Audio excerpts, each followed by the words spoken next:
Hello नमस्कार साथियों, GCP science classes में आपका हार्दिक अभिनंदन है। जैसा कि बेटा हम पढ़ रहे हैं फिजिक्स के अनसॉल्व पेपर सेट नंबर 7 को। उम्मीद है कि आप लोग लगातार मेहनत कर रहे होंगे और जैसे ही हमारा 7वां सेट कंप्लीट हो रहा है तो उम्मीद कर रहे हैं कि 8 से 10 क्लास ऐसी बनाई जाए जो हमारे हर साल बोर्ड एग्जाम में फिजिक्स से प्रश्न पूछे जा रहे हैं उनके बारे में, और सोच रहा हूं फिर आपको एक तरफ से न्यूमेरिकल्स और करा दी जाए, क्योंकि सबसे ज़्यादा प्रॉब्लम बेटा आ रही है वो बालकों को न्यूमेरिकल्स के अंदर आ रही है। तो एक तरफ से जो बोर्ड एग्जाम में हमारे आए हुए न्यूमेरिकल्स हैं उन्हीं न्यूमेरिकल्स को हमें केवल कराना है, और केमिस्ट्री में भी यही कर रहे हैं कि अभी हम 2023 का सेट नहीं लगवा रहे, 2023 का सेट लगवाएंगे हम जनवरी में चल के। लेकिन तब तक बेटा हम आप लोगों को इतने टॉपिक करा दिए जाए कि आप लोग अनसॉल्व पेपर जब करें तो बहुत ही आसानी से हल कर सकें। क्लियर? तो जैसा कि हमने बेटा प्रश्न नंबर 5 में सेट नंबर 7 में 5 के का तक कंप्लीट कर लिए थे, आज खा प्रश्न हल करने वाले, खा से हल करेंगे। और जैसा बोल रहा है कि दिए गए परिपथ की सहायता से धाराएं I1, I2 व I के मान ज्ञात कीजिए जब स्विच S को जिस क्षण दबाते हैं तथा S को काफी देर तक दबाते हैं। देखो, जब स्विच S को जिस क्षण दबाते हैं, जिस क्षण दबाते हैं, जिस क्षण क्या करते हैं बेटा, दबाते हैं, यानी क्षण भर के लिए दबाते हैं। और क्षण भर के लिए दबाओगे, स्विच S को क्षण भर के लिए दबाया तो यह जो कुंडली है, यह कुंडली बेटा एक ब्रेकर का काम करना शुरू कर देगी, प्रतिबाधा रोक का काम करना शुरू कर देगी, धारा को रोकने का काम। थोड़ी देर के लिए दबाया क्षण भर के लिए, तो क्षण भर दबाने के लिए यह किसका काम करना शुरू कर देगी, रोक का। तो फिर धारा इसके अंदर प्रवाहित होगी, और धारा इसके अंदर कौन सी प्रवाहित हो रही, टोटल आपने धारा I दी थी, 2 भागों मट्टी I1 और I2, तो इसके अंदर धारा I। तो पहले हम बेटा कैसे निकालते, ओम के नियम से B बराबर क्या होता है, I इंटू में R।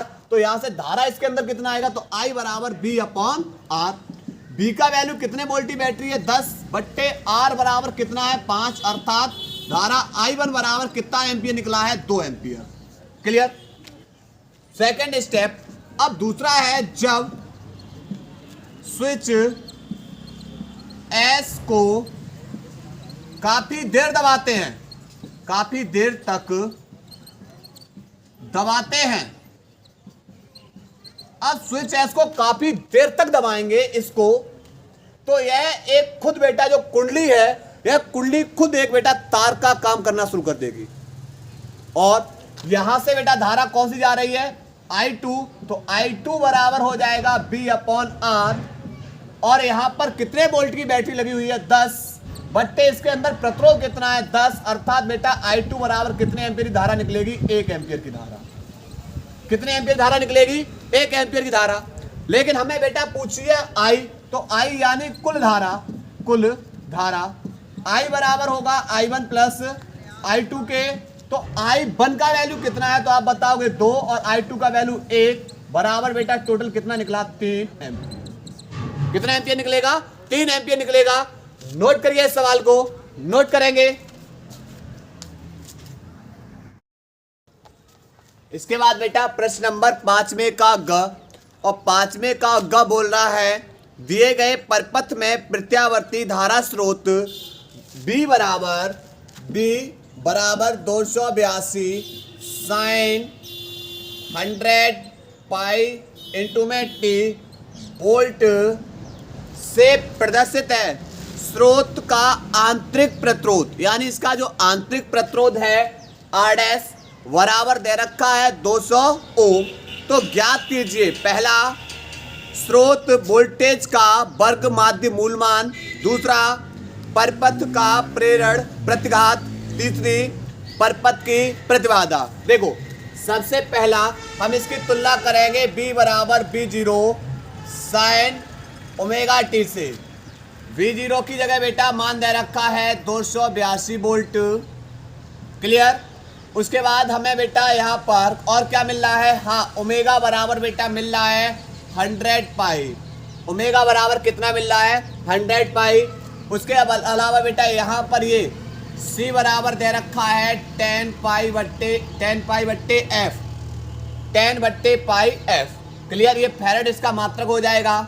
ये एल बराबर दे रखा है 40/π, इसका मात्रक हेनरी, और ये बाह्य प्रतिरोध दे रखा है 2000, और ये आंतरिक प्रतिरोध। तो आपसे पूछा जाए बेटा बताओ कुल प्रतिरोध कितना होगा, तो आप बताओगे कुल प्रतिरोध कितना होगा, 2000 तो ये रहा और 2000 ये रहा, यानी 2000 प्लस 2000 टोटल कुल प्रतिरोध कितना हो जाएगा, 4000 ओम।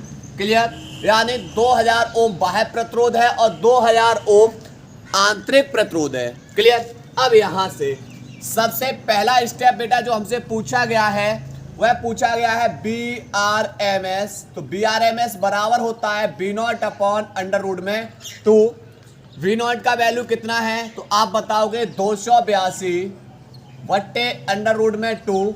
आप अंडर रूट 2 से ऊपर मल्टीप्लाई, अंडर रूट 2 से नीचे मल्टीप्लाई, तो होगा क्या कि 282 अंडर रूट 2 बट्टे 1 2 क्या हो जाएगा बाहर, 2 से काट लेंगे, 2 1 कम 2, 2 चौगु 8, 2 1 कम 2, अंडर रूट में 2। ये पहला आंसर निकलाएगा आपका, ये पहला आपका क्या आ जाएगा बेटा, आंसर आ जाएगा। क्लियर, सेकंड पूछा हुआ है स्टेप, वो पूछा हुआ है परपथ का प्रेरण प्रतिघात। परपथ का प्रेरण प्रतिघात पूछा हुआ है। तो क्या है परपथ का प्रेरण प्रतिघात, देखो यहां पर हमें निकालना XL बराबर होता है ओमेगा एल। तो XL बराबर क्या होता है, ओमेगा एल, पर ओमेगा का वैल्यू बेटा आपने कितना निकाला, 100π इंटू एल। अब एल का वैल्यू कितना है, तो एल बराबर है 40/π, 40/π, पाई से पाई कैंसिल, अर्थात 40 का गुणा 100 में करेंगे तो 4000 ओम। ये XL बराबर निकाल लिया। अब हम निकालेंगे XC बराबर, तो XC बराबर होता है 1 अपॉन ओमेगा सी, 1/, ओमेगा का वैल्यू बेटा 100π इंटू सी का वैल्यू लगाएंगे 10/π, 10/π, तो पाई से पाई कैंसिल हो जाएगा बेटा। यहाँ से क्या करना है, 1/, और 100 इंटू 10 बराबर 1000, और 1000 लिख सकते हैं 10 की पावर 3, ऊपर जाके बेटा किसकी हो जाएंगी, ये माइनस की हो जाएंगी। ये निकाल लिया इसका ओम। क्लियर, ये निकाल लिया यहां से XL और XC। ठीक है, ये प्रेरण प्रतिघात। अब हम निकालनी है परपथ की प्रतिबाधा। परपथ की प्रतिबाधा तीसरा स्टेप, तो Z बराबर होगा अंडर रूट में XL माइनस XC का वर्ग प्लस R का वर्ग। अब बोलेंगे आपने ये फॉर्मूला काहे लगाया, तो बेटा ये हमारा LCR सर्किट है, और LCR सर्किट में परपथ की प्रतिबाधा का फॉर्मूला ये होता है। मान लगाएंगे XL का वैल्यू Z बराबर अंडर रूट में, XL का वैल्यू है बेटा 4000 माइनस XC का वैल्यू 10 की पावर माइनस के 3। अब एक काम करो, इसे 3 अंक दशमलव इधर खिसका लेंगे तो 0.001, तो ये घात कैंसिल हो जाएंगे, यानी 1000 का भाग दे देंगे, तो 3 अंक बाद क्या लगा देंगे, दशमलव, तो 1 2 3 अंक दशमलव लगा दिया, और इसके ऊपर स्क्वायर प्लस में R का वैल्यू बेटा कितना है 4000, तो 4000 का वर्ग हो जाएगा।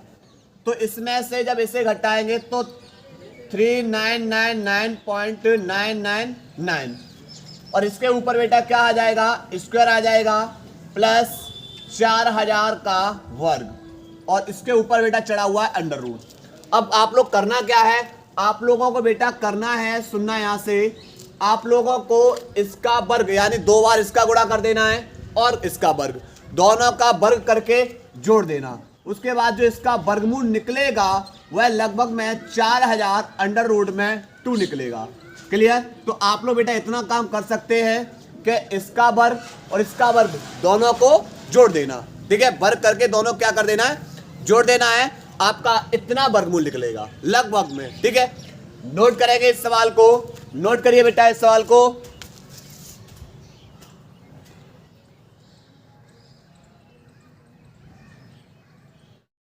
के बाद बेटा प्रश्न नंबर 5वें का ग, पांचवें का ग प्रश्न, और ये 2025 के लिए बहुत ही महत्वपूर्ण प्रश्न है। कैसा है? महत्वपूर्ण प्रश्न है। क्या है? वैद्युत परपथ के लिए किरचॉफ के दोनों नियम क्या हैं? दिए गए परपथ की सहायता से एमीटर का पाठ्यांक ज्ञात कीजिए जबकि उसका प्रतिरोध कैसा है? नगण्य है। तो सबसे पहले बेटा हम समझेंगे किरचॉफ के दोनों नियम। तो हेडिंग डालेंगे किरचॉफ के नियम। अब किरचॉफ के कितने नियम थे? तो दो नियम दिए थे। कितने नियम थे? दो। पहला नियम है संधि नियम। पहला नियम कौन सा है? संधि नियम अथवा धारा नियम। संधि नियम अथवा धारा नियम। अब संधि नियम अथवा धारा नियम क्या है? तो किसी भी वैद्युत परिपथ में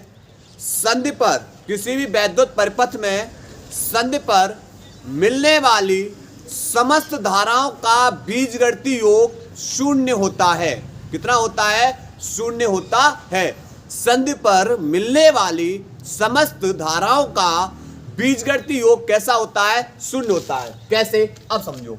मान लिया कि बेटा आपने यहां पर दो पाइप से पानी लेकर आ रहे हैं। इस पाइप से पानी लेकर आ रहे हैं और इस पाइप से पानी लेकर आ रहे हैं।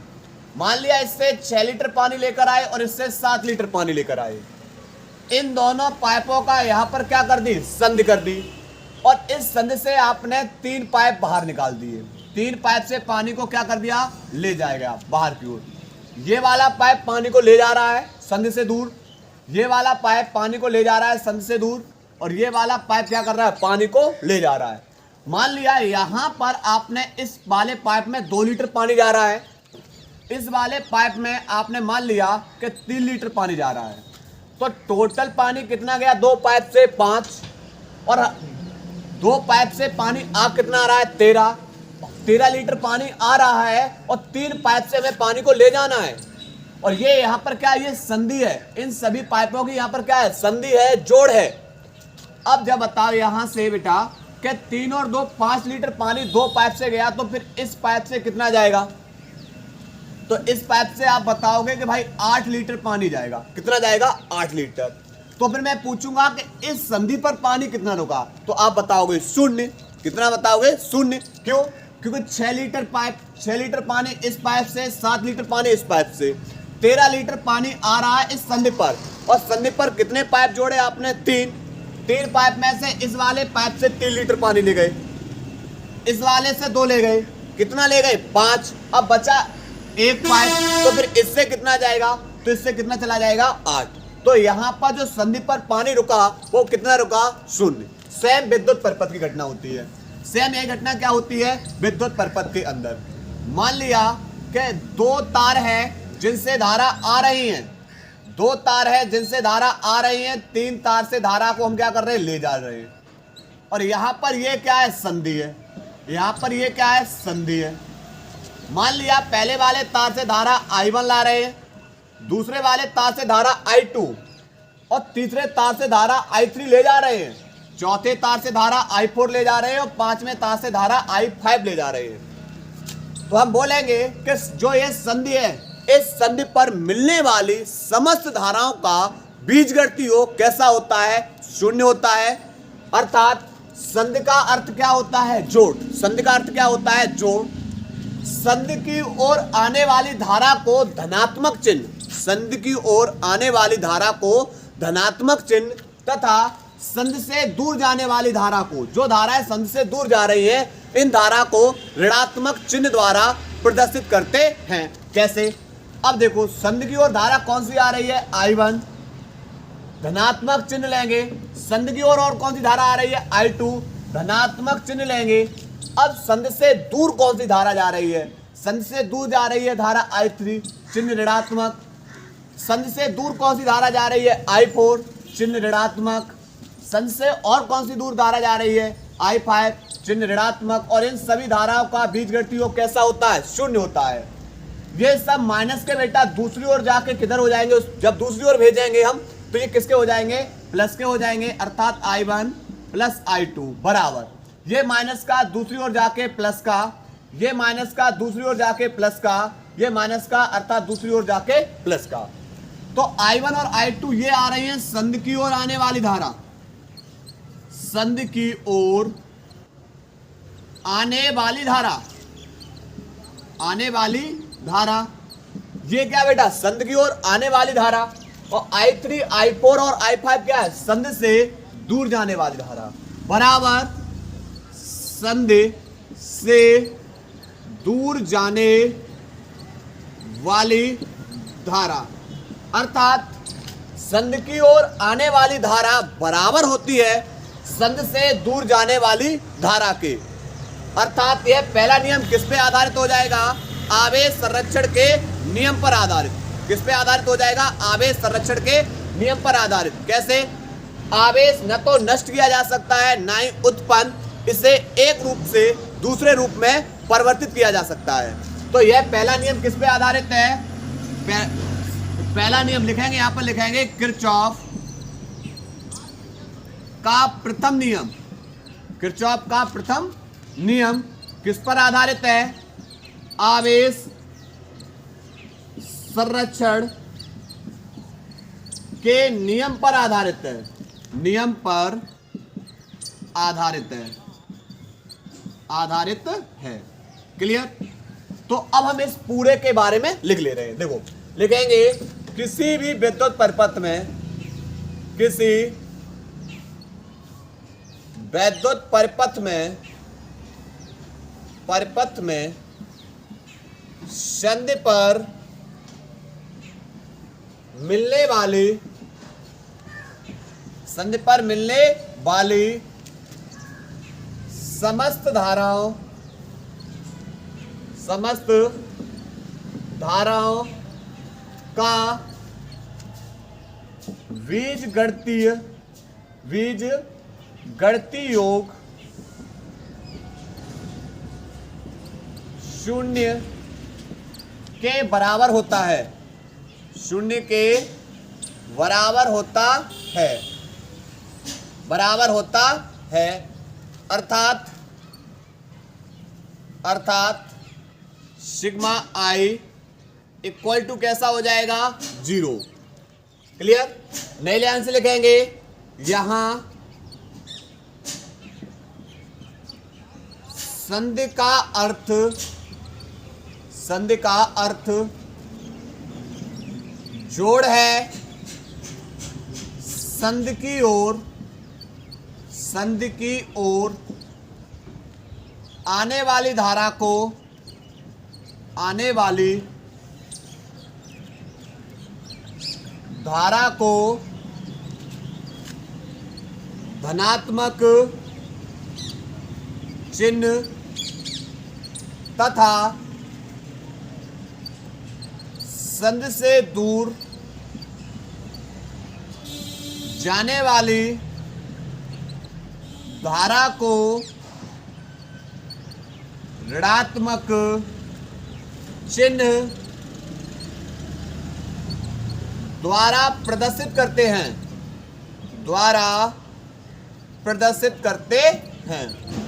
क्लियर। ये कौन सा नियम हो गया, यह हो गया बेटा किरचॉफ का प्रथम नियम। नोट करिए, इसके बाद तब दूसरा पढ़ा है बेटा, नोट करिए इसको। दूसरा नियम बेटा है लूप नियम अथवा वोल्टता नियम। अब लूप नियम क्या है या वोल्टता नियम क्या है, देखो इसमें क्या करेंगे, हम विभिन्न खंडों में धारा प्रवाहित करेंगे, विद्युत वाहक बल लगाएंगे और विद्युत वाहक बल लगा के विभिन्न खंडों में धारा प्रवाहित करेंगे और उनके संगत हम किनको जोड़ देंगे, प्रतिरोधों को। विभिन्न खंडों में हम प्रतिरोध लगा के, विद्युत वाहक बल लगा के उसमें क्या करेंगे, उसके प्रत्येक खंड में हम क्या करेंगे, धारा प्रवाहित। कैसे, देखो सबसे पहले हमने ले लिया ये वाला विद्युत वाहक बल E1, एक विद्युत वाहक बल E1 ले लिया, दूसरा विद्युत वाहक बल हमने क्या ले लिया, E2 ले लिया। एक प्रतिरोध हमने इससे जोड़ दिया, मान लिया एक प्रतिरोध इससे जोड़ दिया, दूसरा प्रतिरोध इससे जोड़ दिया, इससे R1 मान लो और इससे कौन मान लो, R2। और एक अन्य प्रतिरोध हमने और लगा दिया और ये है R3 और इनको हमने क्या कर दिया, जोड़ दिया। इस तरीके से इनको हमने क्या कर दिया, जोड़ दिया। अब करना क्या है, इन दो विद्युत वाहक बल से हमें तीनों के तीनों प्रतिरोधों में क्या करनी है, धारा को प्रवाहित करना है। किसको प्रवाहित करना है, धारा को। यानी जो विभिन्न खंडों में विद्युत वाहक बल लगे हैं और इनकी सहायता से जो विभिन्न खंड में प्रतिरोध लगे हैं, इन प्रतिरोधों में किसको प्रवाहित करना है, धारा को प्रवाहित करना है। कैसे, देखो बैटरी का बड़ा नक्का प्लस होता है, छोटा वाला माइनस, बड़ा प्लस और छोटा वाला माइनस। तो मान लिया इससे जो धारा निकलेगी वो I1 निकलेगी इधर, और इससे धारा निकल रही है वो कौन सी निकल रही है, I2, जिस ओर प्लस होता है उधर से। और हम पढ़ के आए, देखो इधर से ये I1 आ रही है और इधर से बेटा ये कौन सी आ रही, I2, यहाँ पर आके मिल जाएंगी। और संधि पर धारा क्या हो जाती है, जुड़ जाती है। संधि पर धारा क्या हो जाती है, जुड़ जाएंगी। यहाँ पर धारा I1 और यहाँ से धारा I2 दोनों जुड़ के धारा बन चुकी है बेटा I1 plus I2, I1 plus I2। Total धारा कितनी हो गई, I1 प्लस I2। यहाँ से जुड़ेगी धारा हो जाएगी I1 प्लस I2। तो इस वाले इस वाले प्रतिरोध के अंदर धारा कितनी जाएगी, तो आप बताओगे दोनों धाराओं का योग इस वाले प्रतिरोध के अंदर आएगा। और कितना है धारा, I1 प्लस I2। फिर यहाँ से बेटा जाएगी। अब यहाँ फिर से संधि आ गई और यहाँ संधि पर अब क्या है, विभाजन होगा। यहाँ पर जोड़ हुआ, यहाँ पर क्या होगा, विभाजन। तो इस वाले प्रतिरोध में, इस वाले परपथ के अंदर धारा जाएगी I2, क्योंकि इससे धारा I2 निकल रही है, तो इस वाले में धारा I2 और इस वाले में कौन सी धारा चली जाएगी, I1। क्लियर। और फिर बेटा इस वाले प्रतिरोध के अंदर धारा I1 और फिर यहाँ, तो वही कंडीशन होगी। देखो पहले I1, उसके बाद यहाँ से I2, दोनों का योग हुआ इस वाले प्रतिरोध के अंदर धारा I1 प्लस I2। फिर बेटा यहाँ से आगे गए दो भागों में, फिर धारा बढ़ जाएगी। ऊपर वाले में I1 गई तो I1 यहाँ से पूरे में, उसके बाद इस वाले से I2 निकली तो I2 इस वाले परपथ के अंदर। तो दो बंद पास या लूप बन गए। पहला बंद पास ये बन गया, दूसरा बंद पास ये बन गया। क्लियर। अब कुछ इस नियम को पढ़ने के लिए हमें क्या होते हैं बेटा, इसके कुछ नियम लगाने होते हैं। कैसे, देखो इसमें कुछ नियम लगते हैं। जब आप, ये रहा प्रतिरोध, ये रहा प्रतिरोध और प्रतिरोध के ही संगत कौन बह रही है, धारा। प्रतिरोध के संगत कौन बह रही, धारा। धारा की डायरेक्शन ये है और आप धारा की जब भी दिशा में जाओगे, धारा की दिशा में जाओगे, आप चिन्ह कैसा लोगे, प्लस का, I इंटू में R, धारा के संगत प्रतिरोध। क्लियर। धारा की दिशा में जाओगे चिन्ह प्लस लेंगे और धारा के विपरीत दिशा में जाओगे, मान लिया धारा प्रतिरोध ये रहा, धारा इधर बह रही है और आप धारा के विपरीत आ रहे हो, तो चिन्ह कैसा लेना है, माइनस का, I इंटू में R। चिन्ह कैसे लेना है, माइनस का।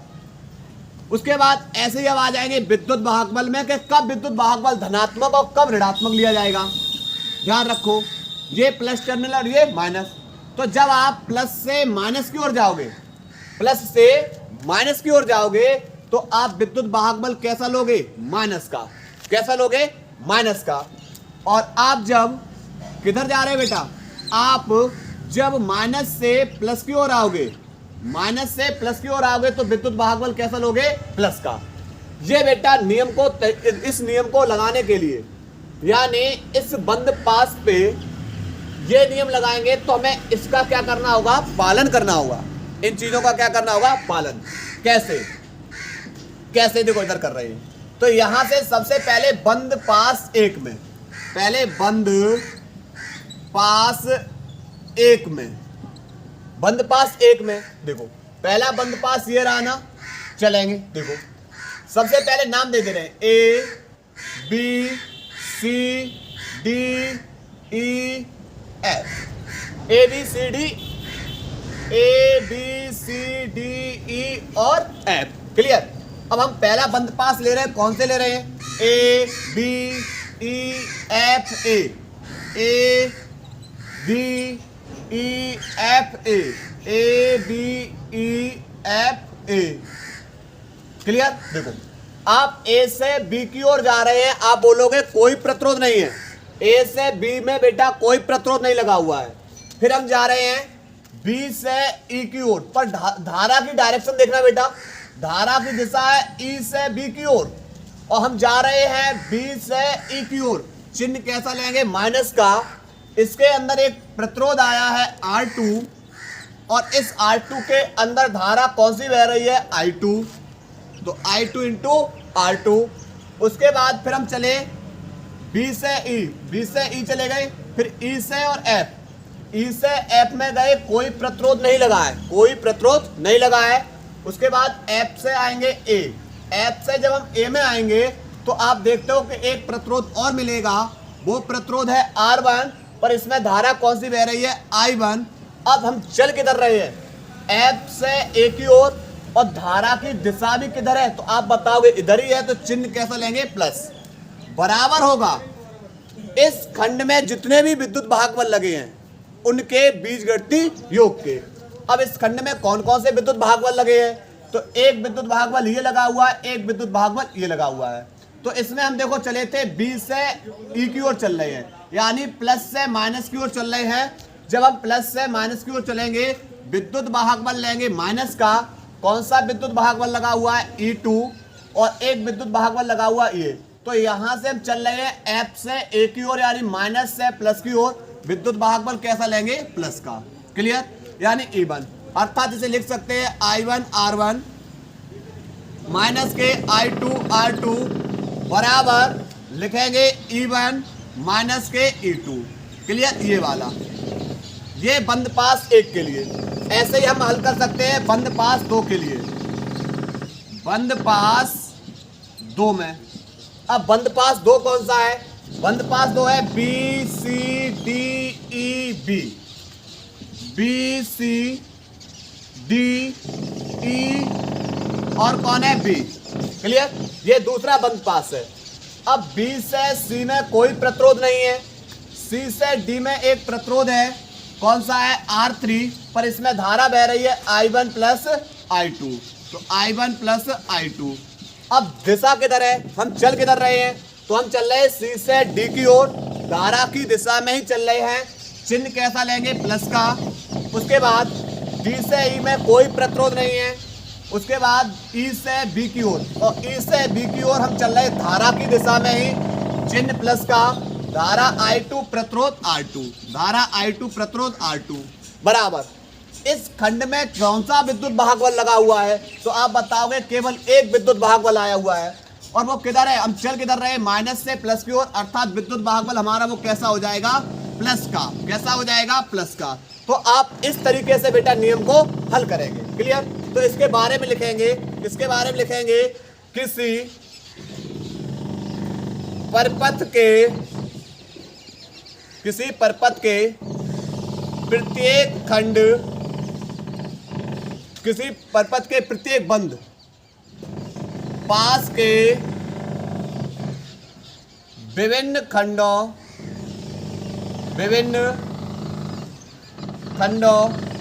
में बहने वाली धारा तथा उसके संगत प्रतिरोधों के गुणनफलों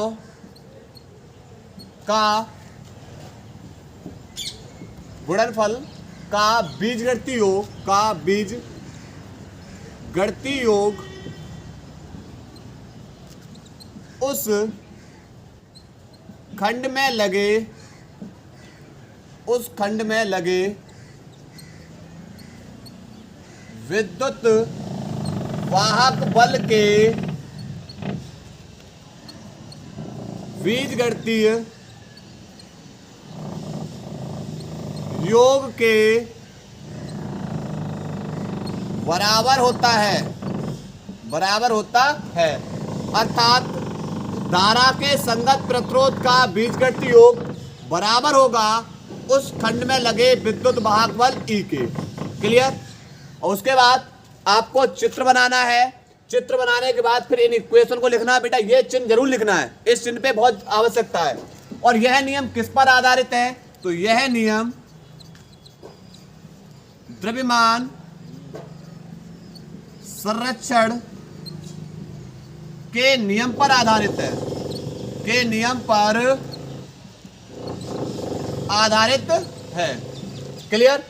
नोट करेंगे बेटा इसको, उसके बाद सवाल करा रहे हैं, नोट करिए। उसके बाद बेटा प्रश्न नंबर 5 का गा का बेटा ये सवाल दे रखा है किरचॉफ के नियम के बाद अब सवाल और दे रखा था, ये है परपथ और दिए गए परपथ की सहायता से एमीटर का पाठ्यांक ज्ञात करना है। इस एमीटर का पाठ्यांक ज्ञात करना है, जबकि इसका जो प्रतिरोध है वो कैसा है, नगण्य। सबसे पहले देखो क्या करना है, टोटल धारा यहाँ से आई जाएगी, दो भागों में बटेगी, इसमें I1 और इसमें I2। फिर बेटा यहाँ पर दोनों धाराएं फिर जुड़ जाएंगी, फिर से धारा I बन जाएगी।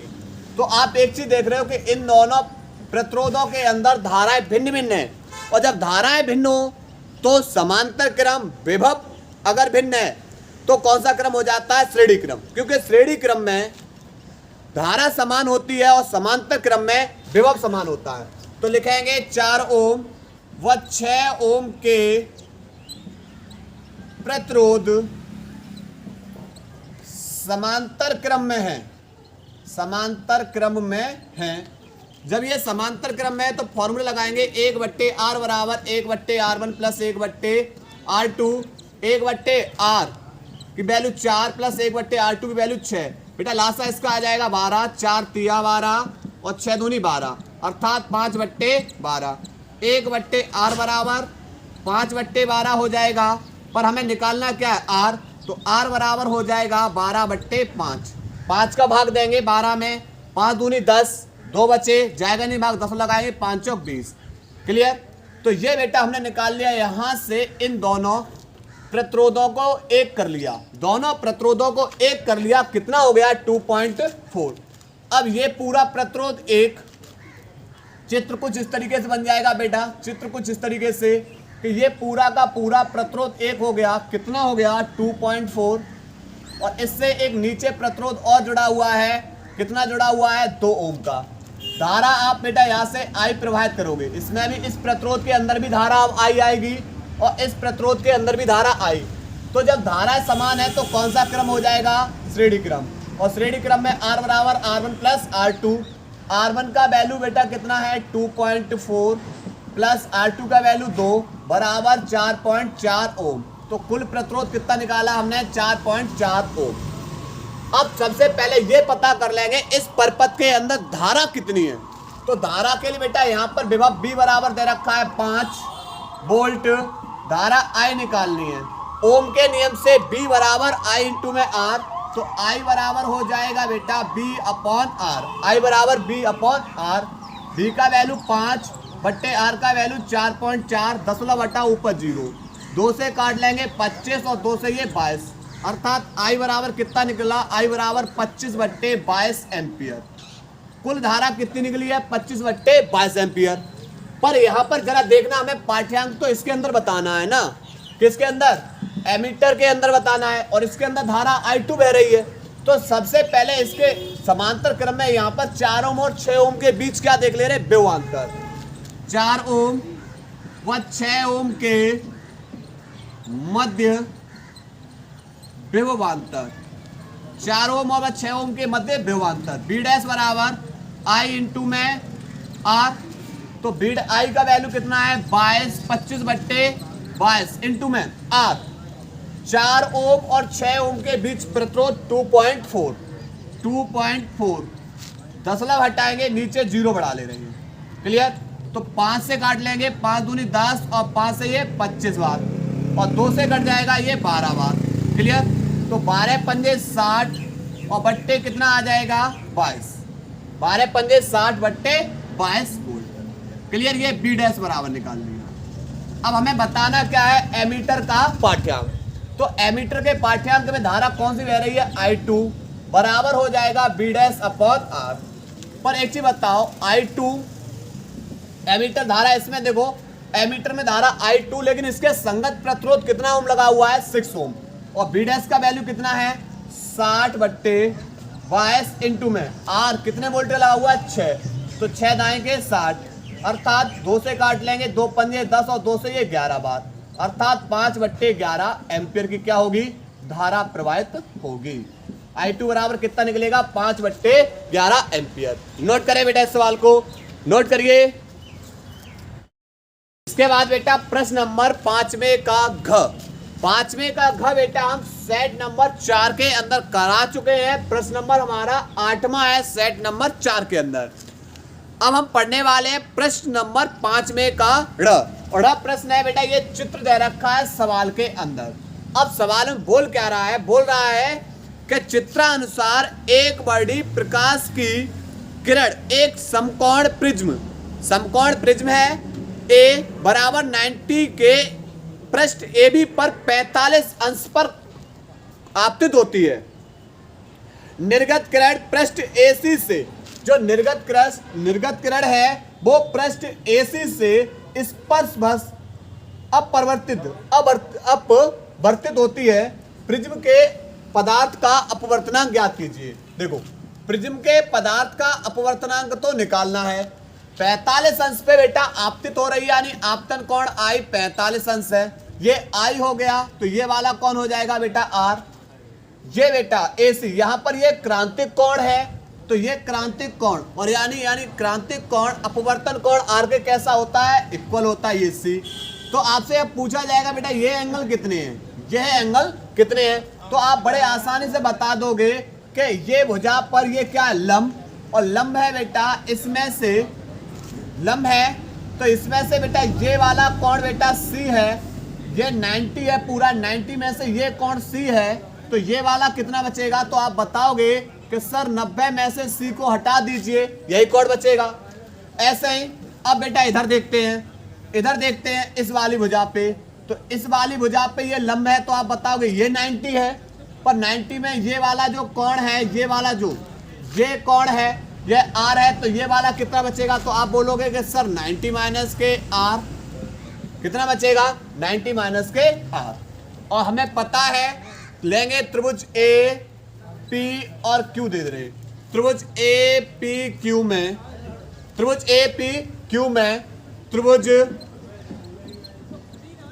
के तीनों कोणों का योग 180 अंश होता है। त्रिभुज के तीनों कोणों का योग कितना होता है? 180 अंश। कोण कौन सा है? कोण A प्लस कोण P प्लस कोण Q बराबर बेटा कितना हो जाएगा? 180 अंश। कोण A हमारा 90 प्लस कोण P 90 माइनस के R प्लस कोण Q 90 माइनस के C बराबर 180। देखो 90 दूनी 180 और 90 दूनी बेटा यहाँ पर ये रहे बेटा कोण। क्लियर? इस तरीके से अब करना क्या है, यहाँ से 90 प्लस 90 माइनस के R प्लस 90 माइनस के C बराबर 180। तो यहाँ से देखो 90 दूनी 180 और 2, ये 270 हो जाएंगे। कितना कोण हो जाएगा? 270 कोण हो जाएगा। इधर प्लस का दूसरी ओर जाके माइनस का, तो माइनस के R माइनस के C बराबर माइनस के 270 और प्लस के 180। तो यहाँ बचेगा कितना? तो आप बताओगे माइनस के 90 बचेंगे, तो माइनस के R माइनस के C बराबर बचेगा माइनस के 90। ये माइनस का C दूसरी ओर जाके प्लस का C, तो माइनस के R बराबर माइनस के 90 और प्लस के C। या एक काम कर रहे हैं बेटा, इस माइनस के R को उधर भेज दे रहे हैं, माइनस का R दूसरी ओर जाके प्लस का R हो जाएगा, और ये माइनस के 90 दूसरी ओर भेजेंगे तो प्लस के 90। तो और ये किसका है? माइनस का C, यानी R बराबर निकाल लिया। R बराबर हो जाएगा 90 माइनस के C। अब AB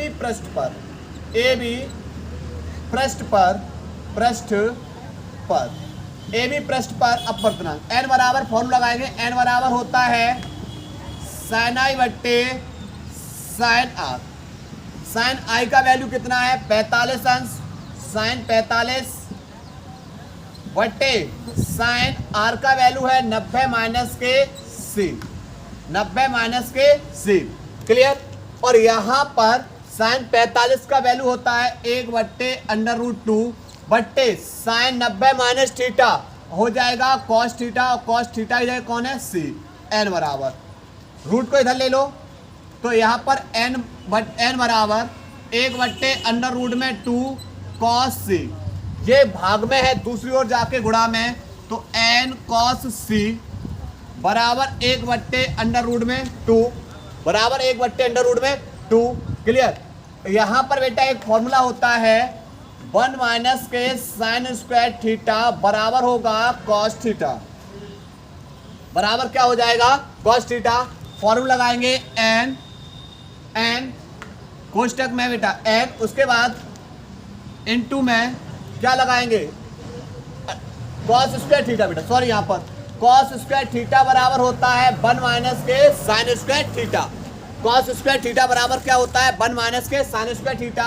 स्क्वायर हटाओगे तो इस पे क्या आ जाएगा अंडर रूट, तो 1 माइनस के साइन स्क्वायर थीटा बराबर क्या हो जाएगा कॉस थीटा। ये बेटा क्या होता है फॉर्मूला। तो इसके आधार पे करेंगे।